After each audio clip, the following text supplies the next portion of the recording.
But so in order to become a prepositional superpower where we are actually building something, one very important factor is input. Input either in the form of raw material or in the form of money, which is external dollars. For both of them, we're dependent on two different countries, at least for time being, right? So for example, unless we get external capital, for example, funds or dollars in the country, which is, let's say, America's giving it to the world because they are the economic hub of the world. Until we have a great relationship with them, our speed of growth will be much slower if we decide to do just everything by ourselves. So we need to have a great relationship with them in order to do that. So my take on this is this: you're not wrong. So wait, I'm not disagreeing with you, but I think that is half the story. Here is my take. If you look at the numbers, this year, I was reading a report that we could be hitting close to 90 or $95 billion of FDI. I'm sure that on an average over the last 10 years, we would have probably received remittances of $150 billion, which is more than the FDI, right? If you add up the total stock of investments from USA and Europe into India versus the total build out in India over the last 70 years, international investments have been minimal. India has invested in itself. If you look at sectors specifically, let's look at climate, right? We talk about green sectors. We talk about green energy, solar energy, one of the big success stories in the last 10 years. 85% of climate finance has never left its home. International climate finance does not come to distant geographies.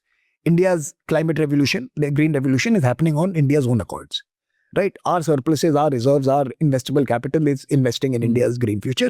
Of course, it is catalyzed, sustained, supported by international investments. So international investments are the cherry on the cake. The cake is domestic. So I'm not saying we should not be looking at cream and cheese. We should seek it. Like you said, it will give you a bump up of a few basis points in your growth story. So if you're growing normally at 6.5 to 7% through domestic endeavors, you could get a 0.5% bump up if international people participate. But here is the story. The minute you make India a investable story, Indians start investing in their own story, international funds will flow. They are looking for additionality. They're looking for optionality. In 2008, there was one country that was $4 trillion and had $2,600 per capita income.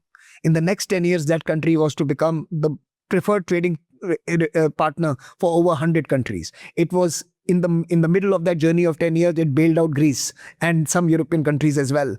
And of course, acquired their ports and infrastructure in those countries as well. It built the BRI. Right? That country from $4 trillion and $2,600 per capita in the next 10 years was to become a global superpower just on sheer economic terms. This is India's second. We are at $4 trillion and $2,600 per capita income. And if we play the game right, we are adding a South Africa to our GDP every year today. When people say, is Vietnam an opportunity? India should say, we add a Vietnam to our GDP every year. Come in and look for that Vietnam here. That is our story. But for that to be sellable, India must invest in itself. I think our big challenge is to get our private sector to invest in the India story. Most of the big investment that are happening are on infrastructure through public funds.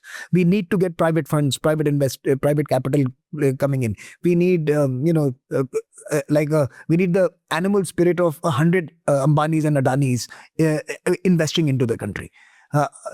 हमारा दूसरा होता है, we don't celebrate these investors. We like to always cast shadows on their contribution. So we have to actually rethink what we want to do with ourselves.